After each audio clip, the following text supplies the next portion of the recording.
Hello बच्चों, कैसे हैं आप लोग। आशा करती हूँ कि आप सभी अच्छे होंगे। बच्चों, शुरू करते हैं आज का अध्याय अनुच्छेद लेखन। किसी विषय पर कम शब्दों में अधिक विचार व्यक्त करना अनुच्छेद लेखन कहलाता है। यह निबंध का एक छोटा सा रूप होता है। अनुच्छेद लिखते समय किसी प्रकार की भूमिका या उपसंहार की आवश्यकता नहीं होती। इसमें सीधे ही विषय का आरंभ कर दिया जाता है तथा उस विषय के केवल मुख्य बिंदुओं की ही चर्चा की जाती है। यानी कि अपने विचारों को हम एक छोटे से चीज पर लिख देते हैं, यानी कि हम अपने विचार छोटे से अभिव्यक्ति के रूप में लिखते हैं। इसे हम अनुच्छेद कहते हैं। तो बच्चों, अनुच्छेद लिखते समय निम्न बातों पर ध्यान रखना जरूरी है, जैसे कि अनुच्छेद में वाक्य छोटे तथा प्रभावशाली होने चाहिए। अनुच्छेद की विषय वस्तु संक्षिप्त और स्पष्ट शब्दों में होनी चाहिए। अनुच्छेद में प्रमुख बिंदुओं का समावेश होना चाहिए। अनुच्छेद लिखते समय शब्दों की सीमा का ध्यान रखना चाहिए। अनुच्छेद में अनुचित शब्दों का प्रयोग नहीं होना चाहिए और अनुच्छेद लिखने के बाद एक बार अवश्य पढ़ लेना चाहिए। तो आइए बच्चों, कुछ नमूनार्थ अनुच्छेद लेखन देखते हैं। सबसे पहला है प्रातः काल की सैर। यानी कि प्रातः काल की सैर पर हम कैसे अनुच्छेद लिखेंगे, आइए पढ़ते हैं। प्रातः काल का वातावरण शुद्ध एवं ताजगी से परिपूर्ण होने के साथ साथ हमारे स्वास्थ्य के लिए भी अत्यंत लाभकारी है। इस समय चारों ओर बहती शीतल मन तथा सुगंधित हवा हमारे रोम रोम में नई स्फूर्ति का संचार कर देती है। हल्की और ताज़ी धूप में सांस लेने से आलस्य का नाश होता है। इसके अतिरिक्त फूलों पर मंडराती तितलियां व भौरे, वृक्षों पर बैठी पक्षियों का कलरव, भांति भांति के रंग बिरंगे फूल तथा चारों ओर फैली हरियाली को देखकर मन प्रफुल्लित होकर उत्साहित हो उठता है। प्रातःकालीन सैर करने से न केवल हमारा मस्तिष्क तरोताज़ा होता है, बल्कि हमारी स्मरण शक्ति भी बढ़ती है और सभी काम सुचारू रूप से नियमित समय पर पूरे होने लगते हैं। अतः जो व्यक्ति सुबह के समय आलस्य की चादर ओढ़कर सोते रहते हैं, उन्हें अपने जीवन में स्वतंत्रता एवं स्थिरता लाने के लिए प्रतिदिन प्रातःकाल की सैर करनी चाहिए।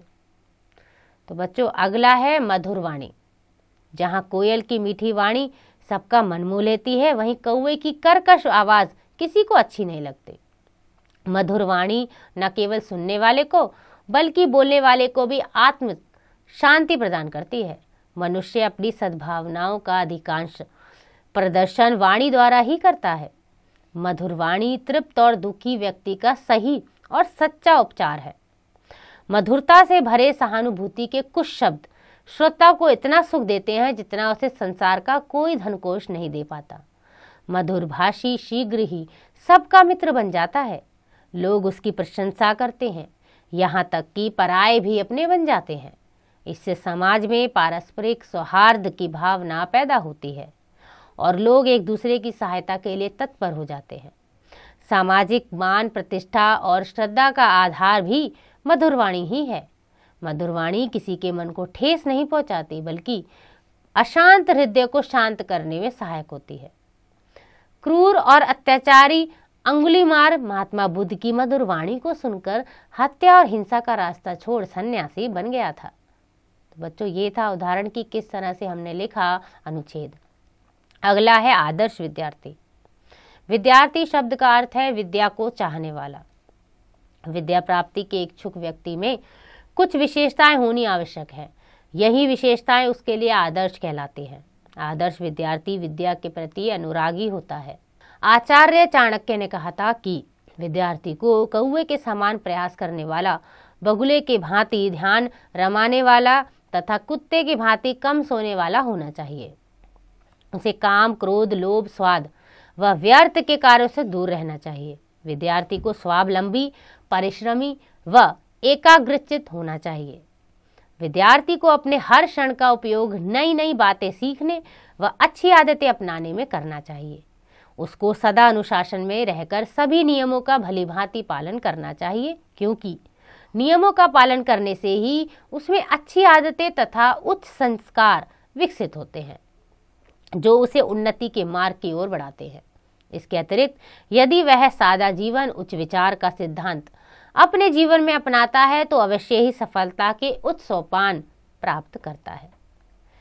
अगला अनुच्छेद है डायरी की उपयोगिता। दैनिक जीवन की घटनाओं को स्थायी स्वरूप प्रदान करने के लिए डायरी एक सर्वोत्तम उपाय है। डायरी में प्रमुख या विशेष रूप से प्रभावित करने वाली घटना को ही लिखा जाता है। डायरी आत्मविभक्ति का उत्तम साधन है। जो बात हम किसी से नहीं कह सकते उसे हम डायरी में लिखकर अपने मन को शांत कर सकते हैं। वर्तमान में लिखी गई उत्कृष्ट डायरी भविष्य का साहित्य बन जाती है। यह मार्गदर्शक होती है जो भविष्य की राह दिखाती है। डायरी लेखन से न केवल आत्मभक्ति की क्षमता का विस्तार होता है बल्कि व्यक्तित्व का भी विकास होता है। डायरी लेखन असाधारण कार्य है। यह प्रतिदिन के कार्यों में नियमित रहना सिखाता है। विद्यार्थी के लिए तो यह विशेष उपयोगी है। इससे छात्रों में आत्मचिंतन और स्वयं को परखने की क्षमता विकसित होती है। यह चरित्र निर्माण में भी सहायक होती है। यही कारण है कि अधिकांश प्रसिद्ध महापुरुष अपने जीवन में डायरी लिखते हैं। Mahatma Gandhi, Pandit Nehru, Anne Frank, George Washington जैसे महापुरुषों के जीवन चरित्र का आधार उनकी डायरियां ही बनी, जिनसे उनके जीवन के अनेक तथ्य उजागर हुए। आइए पढ़ते हैं अगला अनुच्छेद, जो है जब मैंने पहली बार चाय बनाई। आजकल अतिथियों के स्वागत सत्कार में चाय का विशेष महत्व है। मैंने कई बार चाय पी और बनते हुए भी देखी। एक दिन रामपुर से आए मौसा मौसी जी को चाय पिलाने के लिए मुझे पहली बार चाय बनाने का अवसर प्राप्त हुआ। उस समय घर में मेरे अतिरिक्त कोई नहीं था। मम्मी पापा बाजार गए हुए थे। मैंने मौसा जी और मौसी जी का स्वागत करते हुए पूछ लिया कि क्या वे चाय पियेंगे। हाँ का उत्तर सुनकर मैं रसोई में गया और केतली में पानी डालकर उसे उबालने लगा। चाय की पत्ती मैंने चायदानी में डाली और उसमें उबलता हुआ पानी डाला। फिर दूध गर्म करके दूध दानी में डाला। इसके बाद शुगर पॉट में चीनी रखी। फिर मैं ये सब कप प्लेटों के साथ ट्रे में रखकर अपने मौसा मौसी के पास ले गया। मैंने 3 कपों में चाय का खौलता पानी डाला और फिर उसमें दूध व चीनी डाली। चम्मच से चाय हिलाकर मैंने मौसा मौसी जी को सर्व की। उस दिन मुझे अपने हाथ की चाय पीने और अतिथियों को पिलाने में बड़ा आनंद आया। अगला है बच्चों समाचार पत्र। आधुनिक जीवन में समाचार पत्रों का बहुत महत्व है। समाचार पत्र को लोकतंत्र की शक्ति का आधार माना जाता है। समाचार पत्र आम जनता की आवाज को सरकार तक पहुंचाते हैं, वही वे समाज के मार्गदर्शन और जन जागरण का काम भी बखूबी कर सकते हैं। समाचार पत्रों के माध्यम से व्यक्ति अपने समाज, देश और विदेशों में हो रही घटनाओं की जानकारी प्राप्त करता है तथा मनुष्य के द्वारा चुनी गई सरकार को जनता की इच्छा से परिचित कराकर समाचार पत्र लोकतंत्र के प्रहरी का कार्य करते हैं। व्यापार और व्यवसाय की वृद्धि में समाचार पत्रों का योगदान होता है। समाचार पत्रों में प्रकाशित विज्ञापन व्यापारिक गतिविधियों को बढ़ावा देते हैं। नियुक्ति संबंधी विज्ञापनों को पढ़कर जहां बेरोजगार लोग लाभ उठाते हैं, वहीं नियोक्ताओं को भी सुयोग्य व्यक्तियों का चयन करने में मदद मिलती है। समाचार पत्रों में वैवाहिक विज्ञापन भी प्रकाशित होते हैं। इससे इच्छुक व्यक्तियों को वर वधू का चुनाव करने में सहायता मिलती है। समाचार पत्र लाखों लोगों को रोजगार प्रदान करते हैं। इस प्रकार वे समाज के लिए महत्वपूर्ण हो गए हैं।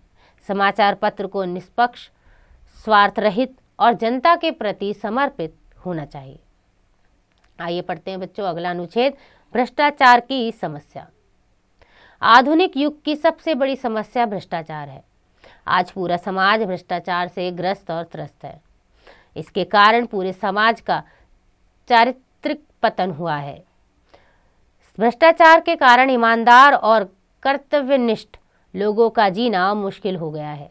भ्रष्टाचार के कारण अयोग्य व्यक्ति जिम्मेदार पदों पर पहुंच जाते हैं और योग्य व्यक्ति मुंह ताकते रह जाते हैं। अयोग्य व्यक्तियों के कारण देश की उन्नति प्रभावित होती है। कार्यकुशलता के अभाव में सभी आवश्यक कार्यों में व्यर्थ ही देरी होती है। वैसे तो भ्रष्टाचार एक विश्वव्यापी समस्या है, लेकिन हमारे देश में यह व्यवस्था का अंग बन गया है। ऐसे नियम कानून बने हुए हैं जो भ्रष्टाचार को बढ़ावा देते हैं। भ्रष्टाचार का मूल कारण हमारे समाज में बढ़ता हुआ भौतिकवाद है। भौतिकता की वृद्धि के फलस्वरूप प्रत्येक व्यक्ति अधिक से अधिक उपभोक्ता सामग्री को जुटा लेने के प्रयत्न में लगा रहता है। जब अपने साधनों से सफलता नहीं मिलती तो वह घूसखोरी व अन्य अवैध साधनों का प्रयोग करके सफल होना चाहता है। दूसरे, निरंतर बढ़ती महंगाई में भ्रष्टाचार को जन्म देती है। वस्तुओं के मूल्य तो बढ़ते रहते हैं, लेकिन कर्मचारियों के वेतन उस अनुपात में नहीं बढ़ते। इसलिए वे अतिरिक्त धन जुटाने के लिए भ्रष्टाचार का सहारा लेने लगते हैं। भ्रष्टाचार का उन्मूलन सामाजिक और दंड व्यवस्था में युगानुरूप परिवर्तन से ही संभव है। आइए पढ़ते हैं अगला अनुच्छेद, देश प्रेम। अपने देश के प्रति व्यक्ति के मन में अन्य प्रेम होता है। व्यक्ति जहाँ जन्म लेता है वहीं स्थान उसे प्रिय लगने लगता है। वहाँ की जलवायु, वातावरण, नदियाँ, पर्वत, वन, प्रदेश आदि के प्रति उसके मन में विशेष अनुराग हो जाता है। जन्म स्थान के प्रति अनुराग की भावना विकसित होकर देश प्रेम में परिवर्तित हो जाती है और व्यक्ति अपने जन्म स्थान के अतिरिक्त उस संपूर्ण राष्ट्र से प्रेम करने लगता है जिसमें वह निवास करता है। वहाँ के रीति रिवाज, रहन सहन, निवासियों आदि सभी के प्रति उसके प्रति प्रेम की भावना विकसित हो जाती है। इसी प्रेम के कारण वह आवश्यकता पड़ने पर प्राण भी न्यौछावर कर देता है। वह अपने देशवासियों के विकास और उन्नति की बात सोचता है। देश में व्याप्त कुरीतियों और कुसंस्कारों को दूर करने का प्रयास करता है। देश के सामाजिक आर्थिक उत्थान के लिए ज्ञान, विज्ञान और शिक्षा का प्रसार करता है। किसी देश की उन्नति, विकास और सुरक्षा के लिए यह आवश्यक है कि उसके निवासियों में देश प्रेम की भावना हो। तो बच्चों, देश प्रेम की भावना तो हम सभी के अंदर होनी ही चाहिए, क्योंकि हम सब भारत हैं और भारत में रहने वाले देशवासी हैं। आइए दोहराएं बच्चों कि किसी विषय पर कम शब्दों में अधिक विचार व्यक्त करना अनुच्छेद लेखन कहलाता है। अनुच्छेद लिखते समय किसी प्रकार की भूमिका या उपसंहार की आवश्यकता नहीं होती। अनुच्छेद में वाक्य छोटे तथा प्रभावशाली होने चाहिए और अनुच्छेद की विषय वस्तु संक्षिप्त और स्पष्ट शब्दों में होनी चाहिए। आशा करती हूँ कि आपको यह अध्याय समझ आ गया होगा। इसका अभ्यास आप स्वयं कीजिएगा।